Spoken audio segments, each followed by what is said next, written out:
You are listening to the Fitz and Healthy podcast.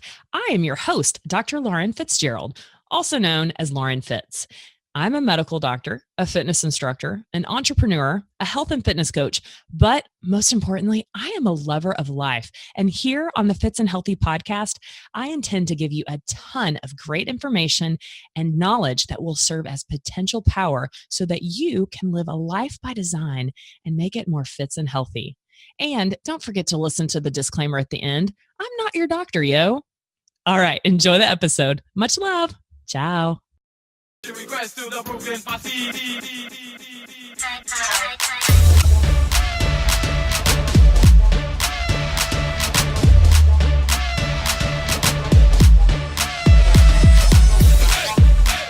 Well, hello. Today we are going to talk about a topic that I think is so important and is going to be pertinent to every single person that listens to this, no matter how old, how young, how big, how small, how fit, how not fit you are.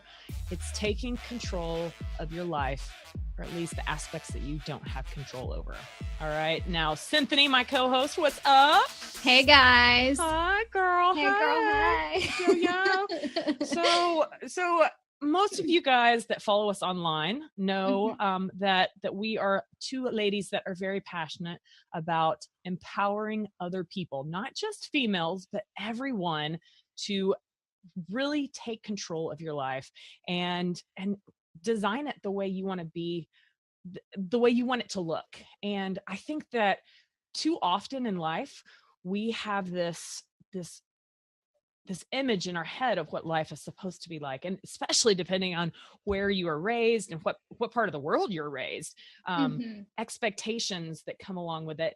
And by too many times we go by those rules and we end up missing out.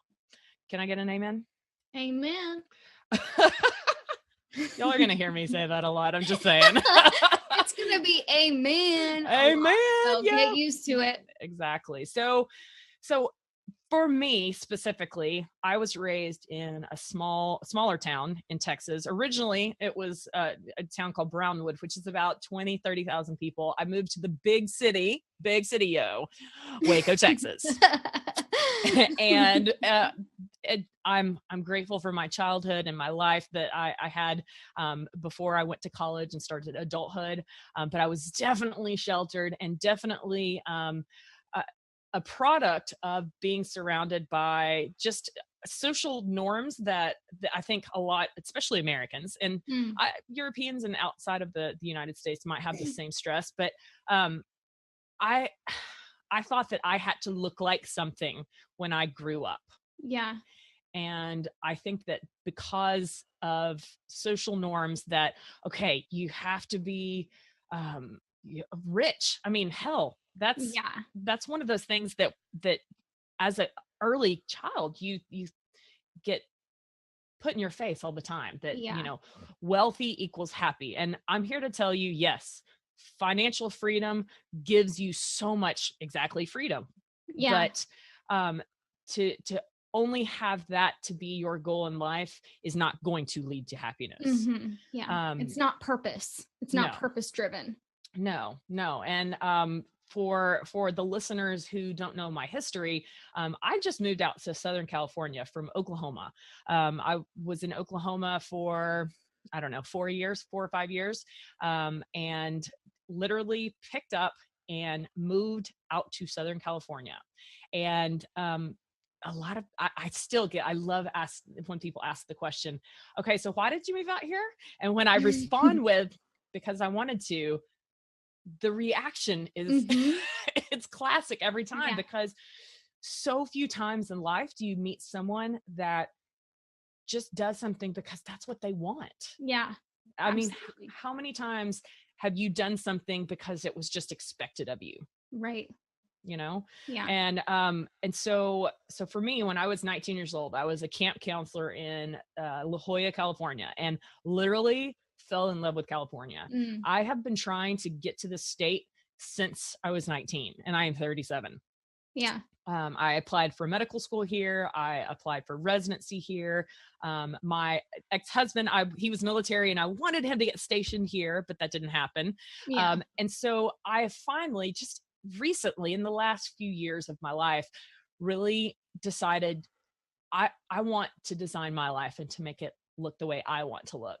Yeah. And people that follow me on Facebook and on my other social media platforms know that I gave up medicine. I was a practicing anesthesiologist making really good money, married to what everyone would assume as, the perfect man, because he was a good looking orthopedic surgeon and we lived in a beautiful home and blah, blah, blah. And the reality was that did not bring me happiness. Yeah.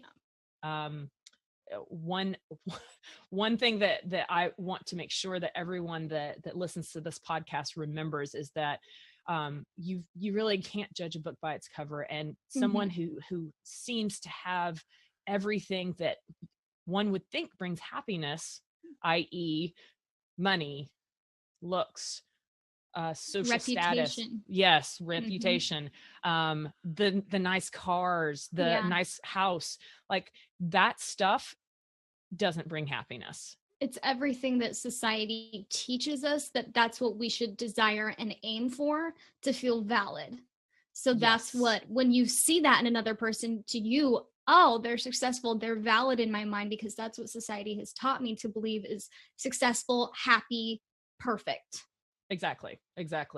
And my parents were raised in two different ways. My mom was raised uber wealthy. My dad grew up poor.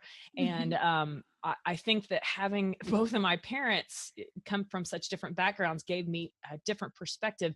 And I definitely, I grew up wanting to please my dad. And I think that that's typical, not just for daughters, but for sons too.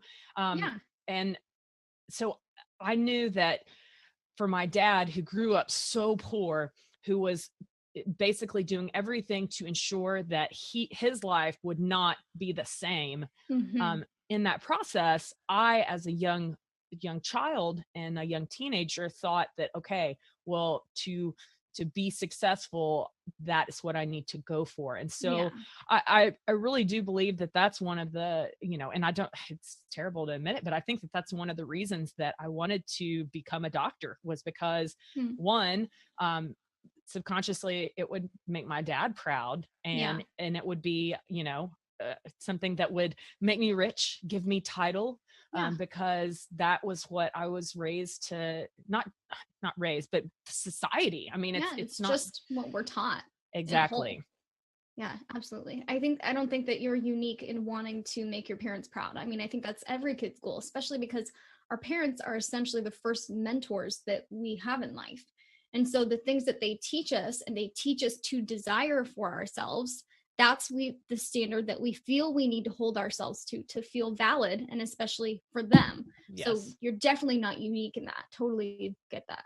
And then there's the people that did not have mentors as parents, and were, we are a product of our childhood and our life experience. And I'm a person that likes to get in people's face and give them tough love, because ultimately, I believe that people are held back from being their best selves because of excuses that we all too often make, that hold us back. Because here's the deal: my most traumatic life experiences are going to be traumatic for some, and then are going to be like, are you kidding? That's the worst you got, to others. Yeah, absolutely. That doesn't belittle my own good and bad experiences, but they accumulate and have made me who I am. Right. And at some point in your adult life, you have to step back and say, okay, is my life what I want? Am I happy? Am I fulfilled in my relationships? Am I fulfilled in my job? Am I fulfilled with my financial security? Am I fulfilled in just life in general? And am I happy? And if I'm not, if the answer is no to any or all of the above, then what are you going to do about it? Yeah. And I truly believe that too many people sit back and just make excuses and say, you know what? This is the life that I was given, and this is the plot of land that I'm supposed to stay in, and it is what it is. And then they miss out, and then they get to their golden years that aren't so golden because they've lived a life of regret. And if you talk to any elderly person, regret is full in so many of their verbiage. Yeah. So I want to help inspire people to not only take a look at what in their life they can change, but how they can go about changing. Absolutely. Yeah. I think that a lot of people just think, well, these are the cards that life has dealt me. So I got dealt a bad hand. Little do they know they have the power to change that hand. The universe is only in control because you allow it to. And some people don't know that they really have a say in the way that their life goes. They don't know that. And so, I mean, essentially, you're the master crafter of your environment. And a lot of people don't know that. And so you are a product of your environment, but you have the ability to change that environment always. Absolutely. There's always an out, always a way to change your situation, your environment, who you're surrounded with. Absolutely. I think just the mental awareness of, okay, I am not happy with this scenario. And just because society expects me to stay, because for example, I mean, I worked 12 years to practice anesthesia, 4 years of college, 4 years of med school, 4 years of anesthesia residency. And I practiced anesthesiology for 6 years. Yeah. And I still get looks to this day like, wait, what? You gave up medicine? They think I'm stupid. And you know what? I'm okay with that.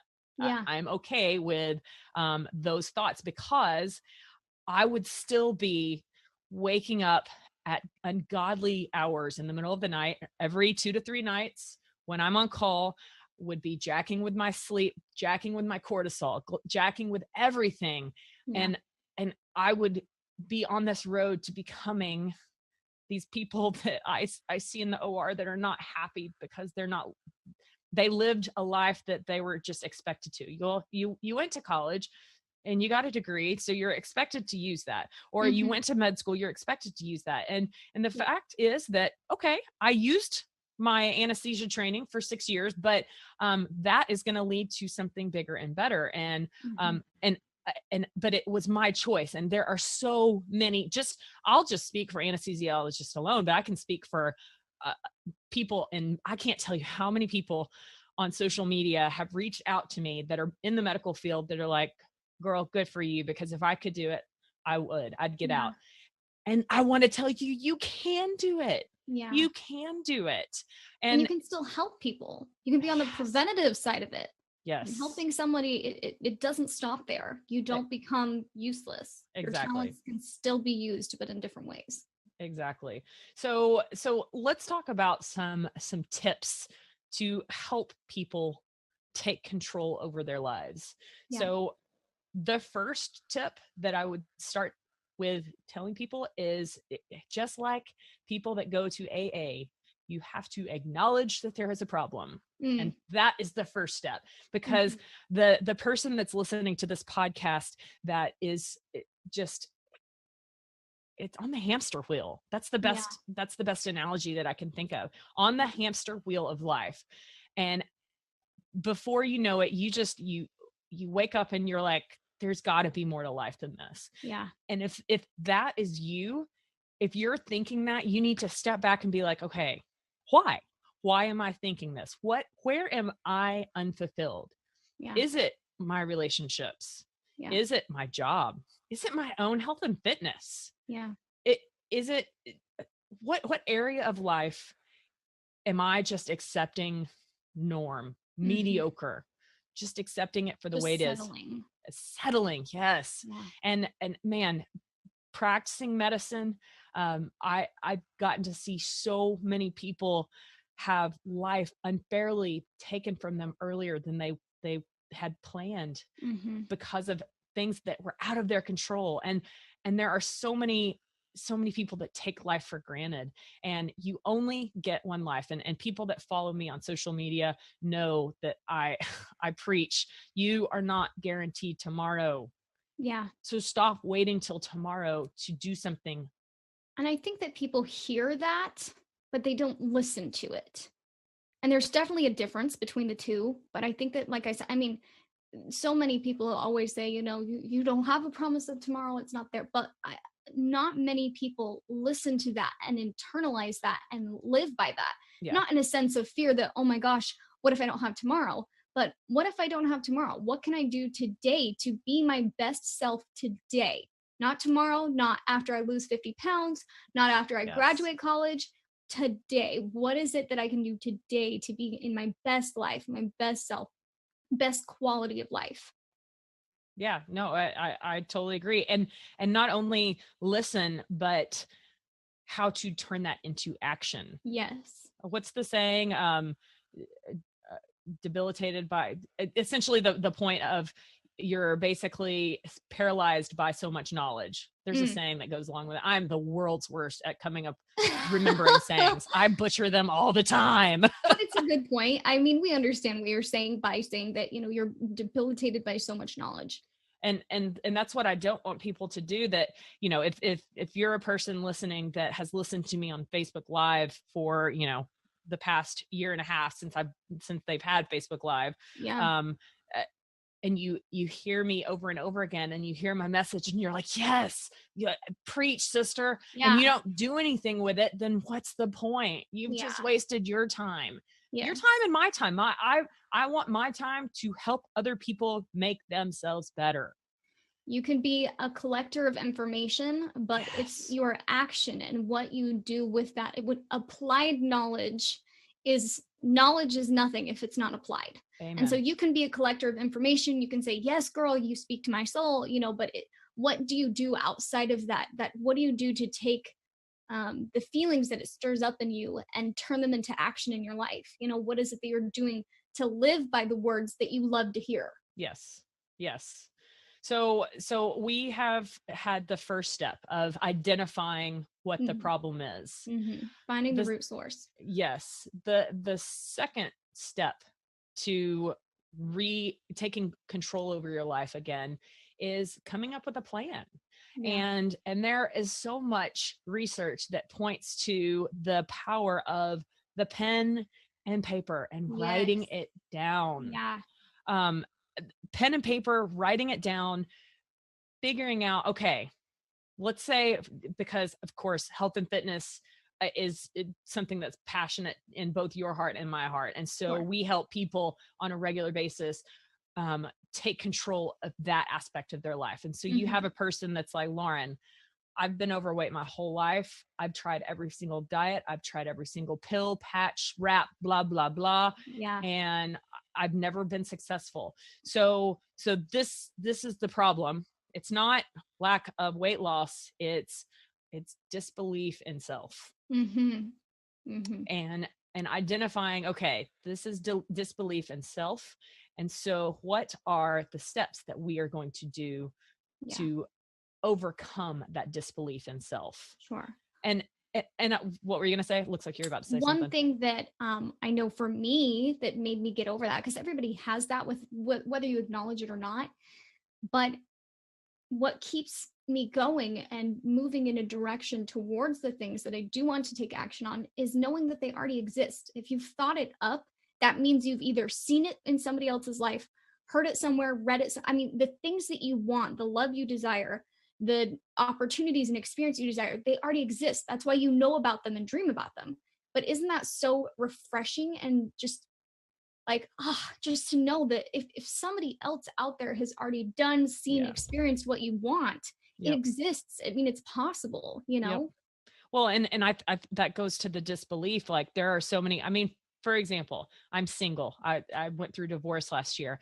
There are plenty of people in my position that have the mindset of there aren't any, all the good ones are taken. Mm-hmm. And I'm going to be doomed forever to be single.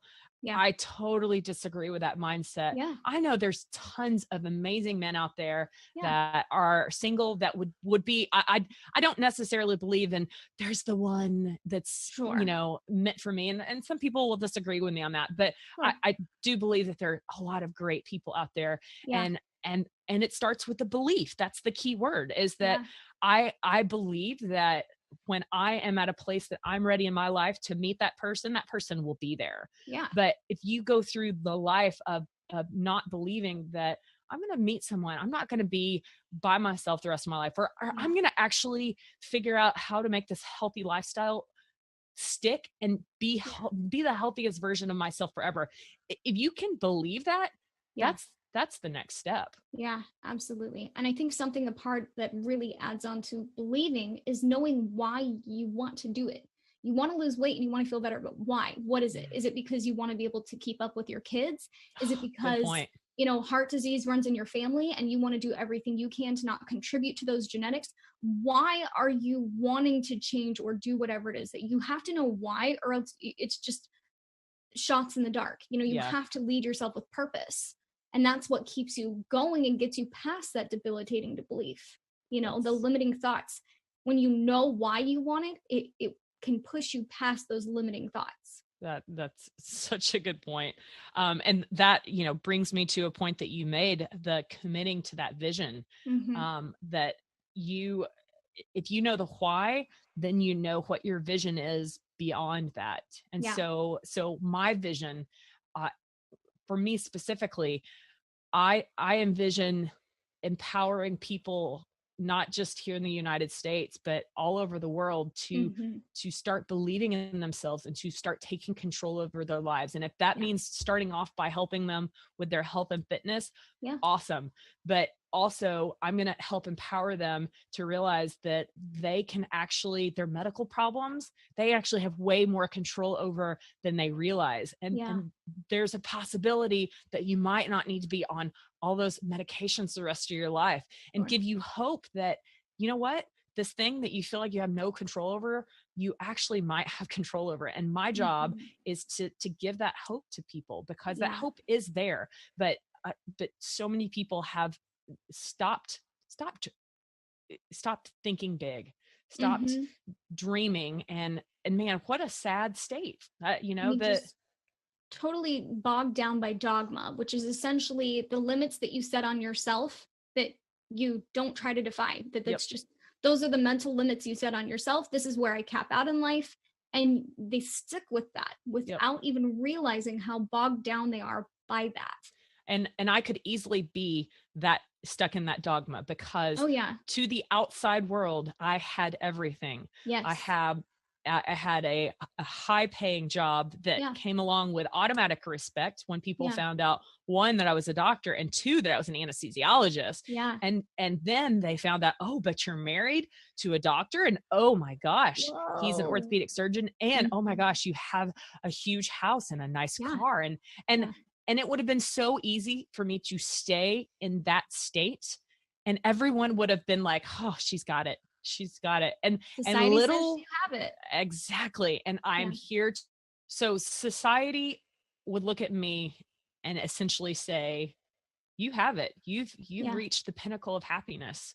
There is no reason why you should want to think anything and think, is there anything more to life? And what people didn't realize was that I wasn't fulfilling my purpose, and I was accepting a relationship that was not healthy at all. And that's not the purpose of this particular podcast. And at some point we will talk about relationships, and I will share my own personal experience. And but that's not the point of this episode. The episode is taking control of your life. And if I would have followed social norms and what society expects of me, I would still be in an unhappy marriage where I was trying to fulfill my happiness in every other aspect, because I wasn't happy in my marriage. It was a loveless marriage where alcoholism was present, and a lot of people don't know that, not on my side, on my ex-husband's side. And so I was living a life where in society's eyes, I had it all, but I didn't. I was not happy. I wasn't fulfilling my purpose. And yes, I was helping people as an anesthesiologist. And I was a really good anesthesiologist. And but your heart wasn't, no. I mean, your heart wasn't in it. And no, not necessarily. My heart was in it. I mean, I gave my all, and the surgeons loved to work with me, and the OR staff loved to work with me because, you know, I'm not the stereotypical doctor by any means. I mean, I would play my hip hop music in the OR, and there were some older surgeons that didn't like working with me, so I didn't jam that. But you had a little too much flavor. For yeah, exactly. But for the most part, you know, I gave my all, and if that's the thing, I wasn't unhappy when I went to work. Yeah. But I just felt like there's got to be more than this. Yeah. There's got to be more than, I mean, just the stress alone of being on call. Yeah. Which is such an interesting thing to hear from somebody who's not a physician, because like, I just, for me sitting here listening to this, if I were to remove myself from the situation, not know you, not know your experiences, it would be like, really? Like, you know, wow, I thought doctors had it all, and that they totally are just at their peak because they're one of the most powerful people. They have control of so people think. So people think, but it's not true. Right. So it's very, very interesting to hear that, because I know for me, and like I said, what I have just, my experience with society and things like that, it's so interesting to hear from a doctor, from you, because it's not what you would expect to hear from somebody that was a well-respected physician. It's not. Well, and like I said in episode 1, I found myself seeing every single patient and thinking like, I could help you. And that for me was frustrating, and I felt like I had no control. Like I went into medicine. One of the altruistic reasons I went into medicine was to help people. Yeah. And, you know, that's something that I'll defend my medical people, because we're in such a difficult position, because especially American medicine and the way it's practiced, medicine is a business. Yes. And so much so. If you can't make money off of telling a patient, hey, guess what? You can take control of your diabetes. You can take control of your pain, your autoimmune disorders, your cancer, all of your medical issues. Yeah. You can have more control, if not complete control over. Right. If you make these changes that don't require prescription medicine. But most people, there's no money in that. And then most people don't want to work. They don't, they want the magic pill. Oh, this prescription is going to be the cure all. Excellent. Perfect. They want their symptoms to be treated with a pill. They don't want to feel discomfort. Yep. And that's, I mean, I could be totally offline. Correct me if I'm wrong, but I feel a lot of the times the way that a patient is, their ailment is treated is to treat the symptoms and not the source of the problem. We don't want you to feel discomfort, so we're going to give you these things, but it's not really going to fix what's really going on. We're not going to fix you. We're going to, and I said, it could be off base with this, but no, you're not. Fix you. We're just going to make you so you don't feel uncomfortable about it. And, you know, so even in how patients are treated by physicians, it's almost just reassuring that mindset that you don't have control to change this. Exactly. We're just going to try to make you comfortable. Exactly. And there's two different elements of doctors. There's the doctor that you know, and I'm talking different sides of the spectrum. You've got the doctor who really loves being a doctor because you essentially play a godlike role and you have ultimate control, right? Yeah. And then you have the doctor that is really in it because they really, really do want to help people. Yeah. They're not in it for the status, the money, the whatever. They really do care, but then they don't know. Like it kills me how many physicians don't know that you can reverse type 2 diabetes, you know? And because we're not taught that. And in medical school, we're just not taught it. It just goes back to taking control. It does. It goes 100% back to that in all aspects of that situation, you know, taking control and ultimately designing that situation for yourself. Exactly. And that's what I want the listeners for Fits and Healthy to to take away after every single episode, whether we're talking about nutrition and how it affects your hormones, or whether we're talking about exercise and all of the benefits that come along with exercise that are not losing weight. Yes. Whether we're talking about autoimmune disorders and how you can help your symptoms, or if not, make it go away completely. Like, every single topic that we're going to talk about on Fits and Healthy is ultimately about empowering the listener so that they can take control one day at a time and get closer to living a life by design. Yeah. And I think that's one of the reasons why we wanted this to be one of our first subjects. You both and I agree that that's ultimately our message. And so if you can keep that in mind, if our listeners can keep that in mind when they listen to other subjects, just remember that our message to you is to lead a life by design and know that you can. And we try to step into our crazy and share our truths in every topic that we'll touch on about being able to do exactly what we're talking about in this episode. It's kind of one of the reasons why we wanted this to be one of the first things that you hear from us, because it's one of the most important, almost the groundwork for everything else that we'll cover.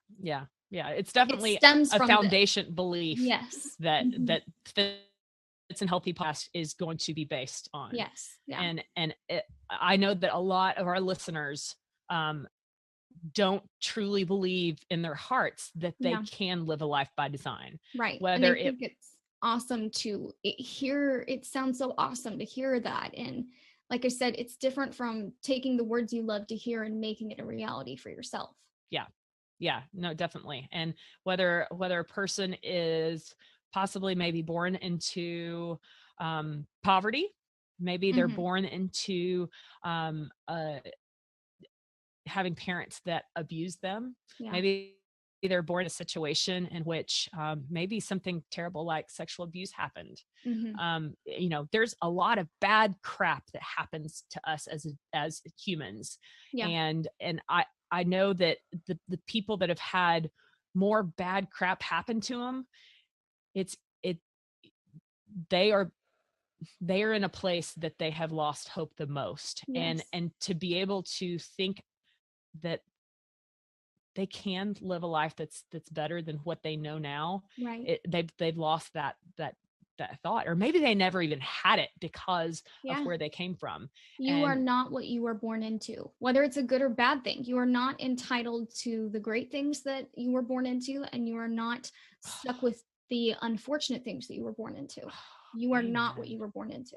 Amen. That's such a good point. And to wrap this up, the main take home that I want everyone to see is, one, identify the areas of life that you need to take control over. Yeah. Second point is to make a plan of how to start attacking those, and it might just be one area of your life, or it might be every single area. Yeah. But put pen to paper on your plan on how you're going to do it.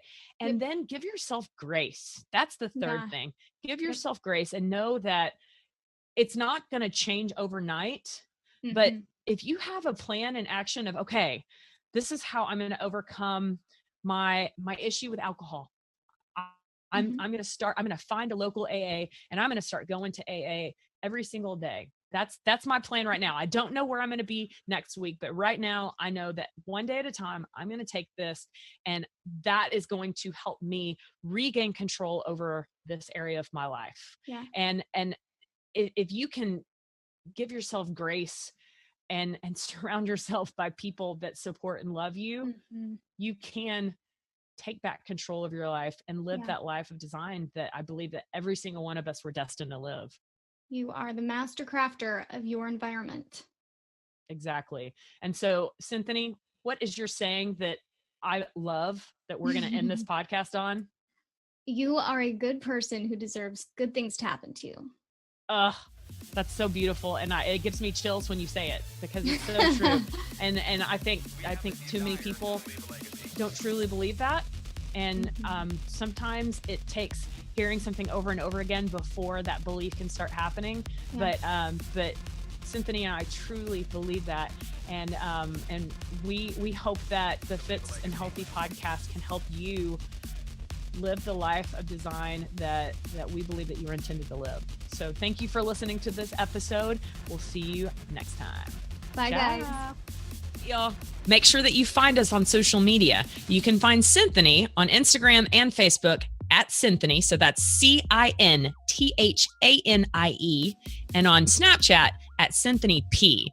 And find me on social media platforms like Instagram, Facebook, and Twitter, all at Club Fitz Fitness. Remember, that's FITZ Fitness. And on Snapchat, just at Club Fitz. I appreciate your time listening so much. If you enjoyed this episode of the Fitz and Healthy podcast, can you please go do me a favor and go subscribe at whatever platform that it is that you listen to podcasts. Leave a review. We read every single review, and we appreciate the time that you take to leave your thoughts and opinions. Now, also remember, while I am a medical doctor, the information I provide here is not intended to provide medical advice or a professional diagnosis, opinion, treatment, or services to you or to any other individual. I am providing general information for educational and informational purposes only, and it is not a substitute for medical or professional care. You should not use this information in place of a visit, call, consultation, or the advice of your physician or other healthcare provider. The information I share is not intended to treat, cure, or diagnose any disease or medical condition. If you believe you have a medical emergency, just call 911 immediately or your physician. Now, enough of that medical legal jargon. Thank you so much for listening to this podcast. I appreciate your time. Now, go live a Fitz and Healthy life.